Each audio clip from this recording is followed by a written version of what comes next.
আসসালামু আলাইকুম everyone, welcome to another blog. আশা করছি সবাই ভালো আছেন। আল্লাহর অশেষ মতে আমিও ভালো আছি। তো গতকালকে সন্ধ্যার দিকে মনে হলো যে একটু রান্না করে রাখি।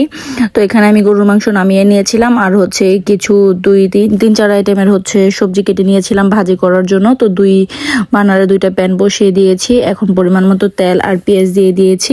আজকে আর মাংসটাকে মেখে রান্না করব না, একবারে চুলায় কষিয়ে রান্না করব। তো প্রথমে আমি ভাজিটাকে বসিয়ে নিয়েছিলাম। তেলটা গরম হওয়ার পরে পেঁয়াজটা একটু বাদামি কালার হওয়ার পরে এর মধ্যে আমি ভাজিগুলিকে ঢেলে দিয়েছি আর পরিমাণ মতো এখন হলুদ মরিচের গুঁড়া আর লবণ দিয়ে একটু নেড়ে চেড়ে দিব। দেন এটাকে ঢেকে দিব। আর ওইদিকে গরুর মাংসের জন্য আমি যে প্যানটা বসিয়েছি সেটার মধ্যে পরিমাণ মতো পেঁয়াজ আর কাঁচামরিচ দিয়ে দিয়েছি।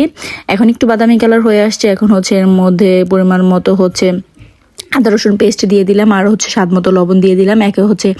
একে একে সকল মশলাগুলি দিয়ে দিব। এখানে ধনিয়া গুঁড়া, জিরা গুঁড়া, তারপরে গরুর মাংসের মশলা ছিল, হলুদ, মরিচ, গরমের মশলা, সব মশলাই একসাথে দিয়ে দিয়েছিলাম আর একটু জয়ফল জয়িত্রী গুঁড়া দিয়েছিলাম। পাশাপাশি সামান্য পরিমাণ টক দই দিয়ে এটাকে ভালো করে আমি কষিয়ে নিব। দেখা যাচ্ছে যে মাংসের মধ্যে একটু মশলা বেশি হলে খেতে ভালো লাগে, কিন্তু ঝাল ঝাল হলে আবার আজান খেতে পারে না। তো দেখা যাচ্ছে যে এর জন্য ঝালটা কম দিয়ে বাকি মশলাগুলি একটু বেশি দেই। আর এখানে গোটা কয়েকটা আমি গরমের মশলাও দিয়েছি। আর পাশাপাশি ভাজিগুলিকেও আমি নেড়ে চেড়ে নিচ্ছিলাম। ভাজিটা একদমই কম টাইম লাগে। আর এখানে কিছু ফ্রোজেন করা সবজি ছিল, এর জন্য একটু পানিও উঠেছে। যাই হোক, অতটুকু পানিতে সেদ্ধ হয়ে যাবে ভালো মতো। তো এদিকে মাংসের মশলাটা কষানোর পরে এর মধ্যে আমি বড় সাইজের 2টা টমেটো দিয়ে দিয়েছি। এখন মাংসের মধ্যে সবসময় টমেটো মাস্ট দেওয়াই লাগে। এরকম একটা হয়ে গিয়েছে যে না দিলে একদমই ভালো লাগে না। পরে আমি মাংসগুলিকেও দিয়ে দিয়েছি। মাংসগুলি ধুয়ে ঝরা দিয়ে রেখেছিলাম। এখন মাংসগুলিকেও দিয়ে দিলাম। তো ভালো বেশ অনেক টাইম নিয়ে মাংসগুলিকেও আমি কষিয়ে নিব। দেখা যাচ্ছে যে যেহেতু সাজেল এখন গরুর মাংসটা পছন্দ করে খেতে, তো এখন ম্যাক্সিমাম টাইমে গরুর মাংসটা রান্না হয় আর মুরগিটা তেমনভাবে রান্নাও হয় না। তাই এখন ম্যাক্সিমাম দিনে গরুর মাংসটা রান্না করি। আবার খাসির মাংসটা সাজেলের বাবা খুব পছন্দ করে, কিন্তু সাজেল একদমই খেতে চায় না আর আমার কাছেও তেমন ভালো লাগে না। এদিকে ভাজিটার মধ্যে আমি ফ্রোজেন ধনিয়া পাতা ছিল সেটাও দিয়ে দিয়েছি। আর এখন একটু পরে ভাজিটাকেও আমি নামিয়ে নিব। এদিকে আমি মাংসগুলিকে ভালো করে কষিয়ে নিয়েছিলাম। তো মাংস থেকে যে পানিটা উঠেছে সেটা দিয়ে মাংসটা ভালো করে কষানো হয়ে যাবে।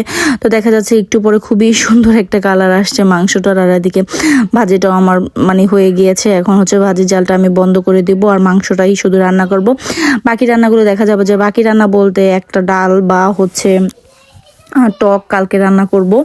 তো আর ভাত কালকে রান্না করব, যেহেতু সাজেল আজান বাসায় আছে, স্কুলটা বন্ধ 2 দিন শনি রবি 2 দিন ওদের স্কুল বন্ধ থাকে। আর বৃষ্টির কারণে শুক্রবার দিন তো আজানকে স্কুলে দিতেও পারিনি। তো এদিকে খুব ভালো করে মাংসটাকে কষিয়ে এনেছিলাম আর খুবই সুন্দর একটা গ্রান আসতেছিল। তো এখন আরেকটু কষিয়ে এর মধ্যে পানি দিয়ে দিব। তো সাজেল বলতেছিল যে আম্মু মাংসটার কালার খুবই সুন্দর হয়েছে আর খেতেও মাশাআল্লাহ খুবই ভালো হয়েছিল। মাংসটা একটু ঝাল ঝাল হয়েছিল। আজানের একটু প্রবলেম হয়েছে, তো আজান ডাল দিয়ে টক রান্না করেছি, সেটা দিয়ে খেয়েছিল। তো যাই হোক, এদিকে আমি পরিমাণ মতো পানি দিয়ে এখন এটাকে ঢেকে দিব।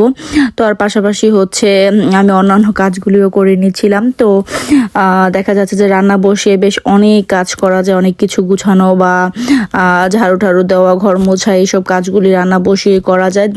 তাই দেখা যাচ্ছে যে ম্যাক্সিমাম টাইমে আমি রান্নাটা বসিয়ে দেন ওইসব কাজগুলি করি। তো ম্যাক্সিমাম সময় ওইগুলি ক্লিপ আর নেওয়া হয় না, শুধু রান্নার ক্লিপটি আপনাদের সাথে শেয়ার করি। তো কীভাবে ঘর ক্লিন করি সেগুলি ক্লিপ আর নিয়ে উঠতে পারি না।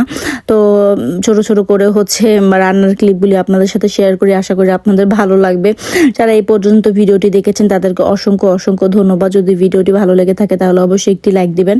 আর ভিডিও সম্পর্কে কোনো মন্তব্য থাকলে অবশ্যই আমাকে কমেন্ট করে জানাবেন।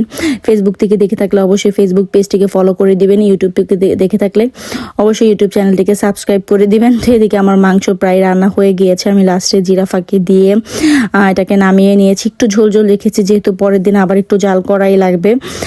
তো যাই হোক, এটা হচ্ছে তার পরের দিনের ক্লিপ ছিল, এটা আজকে সকালের ক্লিপ। তো আমরা মা ছেলের এখন হচ্ছে নাস্তা করে নিব। তো সাজেল বললো যে আমার সাথে চা খাবে, তো একটু বেশি করে হচ্ছে দুধ বসিয়ে দিয়েছি। আর এখানে হচ্ছে আমি চিনির কিউবগুলি দিয়ে দিলাম। তো পরোটা ভেজে নিচ্ছিলাম।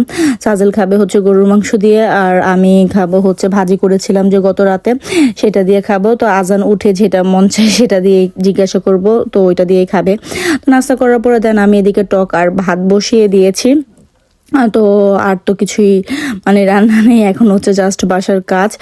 তো এই তো ভাতটা হয়ে গেলেই দেখা যাবে যে টকটাকে আমি একটু পরে বাগার করে নিব। তো টকটা বেশ অনেক টাইম জাল করার পরে এখন হচ্ছে এটাকে পেঁয়াজ, রসুন, শুকনো মরিচ আর হচ্ছে সরিষা দিয়ে ভালো করে বাগার করে একসাথে ব্লেন্ড করে নিব। তো এই তো হয়ে গিয়েছে আজকের রান্না। আজকে এই পর্যন্ত, সবাই ভালো থাকবেন, সুস্থ থাকবেন, আল্লাহ হাফেজ।